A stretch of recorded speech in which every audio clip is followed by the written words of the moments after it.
Hi guys and welcome back to the channel. Today we'll be taking a look at ASML stock. We will be going into deep analysis on the company. We will be taking a look at the Q1 results that just came out this very day, and we will also be taking a look at their annual reports for 2020, getting an idea about the business model that this company has, what they're doing and how they are making their money. And we're also going to be looking at if this company is over or undervalued, the dividends, the past performance and the financial health. So without further ado, let's get started and get kind of a hold of what this company is all about. Let's just take a look at this right here. ASML is a Dutch multinational company specializing in development and manufacturing of photolithography systems. Currently, it's the world's largest supplier of photolithography systems for primarily the semiconductor industry. The company manufactures machines for the production. So this company is manufacturing the machines that make the semiconductors which are used in the circuits which are used when making RAM and memory.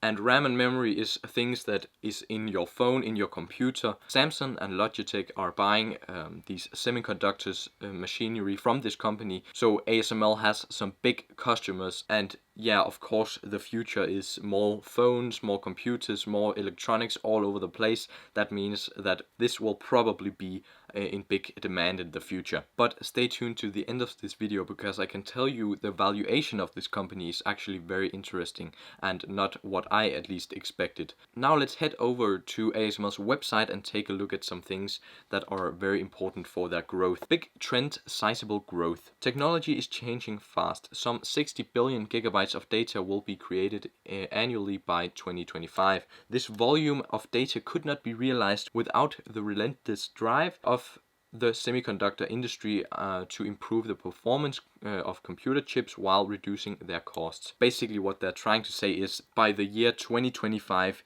we will be storing 160 trillion petabytes of data annually. That is so much data you can't even wrap your head around it, and that will be needing more logic and memory for improving the performance but also lowering the cost. Okay guys, so now we kind of understand their business model, and we also know that there will be big demand in the future. Let's take a look at this 2020 full year results. So you can see here the net sales, the gross margin, the R&D expenses and earnings per share. So these results are very good, but you haven't really got a context to put them into. So now let's take a look at the Q1 results for this year 2021 that just came out today. Then we can get an idea of what they expected for their revenue, but also what they got and if they outperformed that or they underperformed that.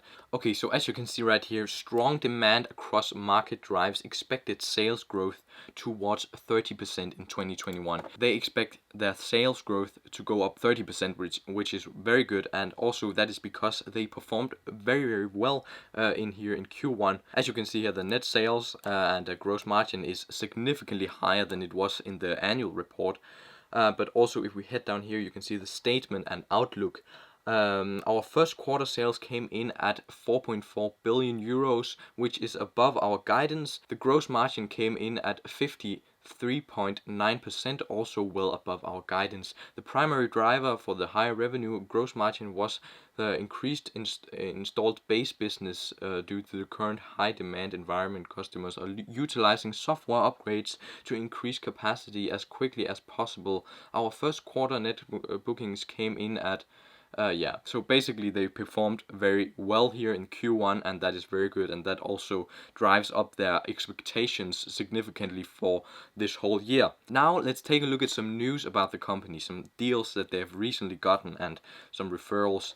As you can see here, ASML earned Intel's 2020 Preferred Quality Supplier, which is an award they got from Intel. Intel is this huge company that makes these chips, these CPUs. So getting an award from them is very nice. Okay guys, so just a quick note before we continue the video. If you liked what you have seen so far, please make sure to roll down and click the like button as well as the subscribe button if you feel like it. Alright guys, so as you can see right here, this is the long-term price volatility versus the market. So right here, the market volatility, average market volatility, that is the Dutch market. And right here is the industry, the semiconductor industry, and here is the company. So it's a little bit below the average Deutsche market volatility. This right here is the valuation, and I was a little bit surprised when I saw this because, as you can see here, this is about right, the fair value right here. And it's only overvalued with 35%. It's below what I expected. For example, if you take a look at the renewable stocks like solar companies, Tesla makes electric vehicles, sustainable things. That is the future, right? So people are naturally expecting a lot from those companies because they're going to be in high demand. Those products or services that they're selling are going to be in high demand in the future. That is also why I think that this valuation is very, very good, and that it's a very good value you get when you buy this stock at this current time. So this is the forecast growth for the company. We're in 2021 right here, and the revenue right here is going to go up significantly, the dark blue, and also the earnings. It looks like the future for this company is very, very bright, and these estimates are based on the company's own estimates, how much they expect to grow in the next couple of years. Here the past performance is also absolutely great. They have a 16.8% historical annual earnings growth, and as you can see here, it has just went up over the past 5 years a lot. The debt to equity ratio is considered satisfactory. Their debt to equity ratio has increased over the past 5 years, but their debt is well covered by operating cash flow, and their interest payments on its debt are well covered by earnings before interest and taxes. All in all, a very, very healthy economy in this company. For the dividends, they pay out around 0.5% of dividends. It's not a lot, but maybe it will grow in the future. It's definitely not a dividend stock, it's more a high growth stock. And before we end the video, I just want to show you here the stock price, because it has went up a lot here the last year. If we take from for example, when the pandemic started, it has went up over 100%. So there's a lot of things happening to this stock right now. They're getting a lot of orders, awards from big tech companies. That is what drives this price up here. You can see when the pandemic hit, more people began to sit at home. They began upgrading their computers, and also miners, Bitcoin miners, cryptocurrency miners, people who are mining coins, Bitcoin, and stuff like that. They need a lot of computing power and a lot of memory to effectively mine Bitcoin. I think this company could be a great buy. I actually think about buying some myself.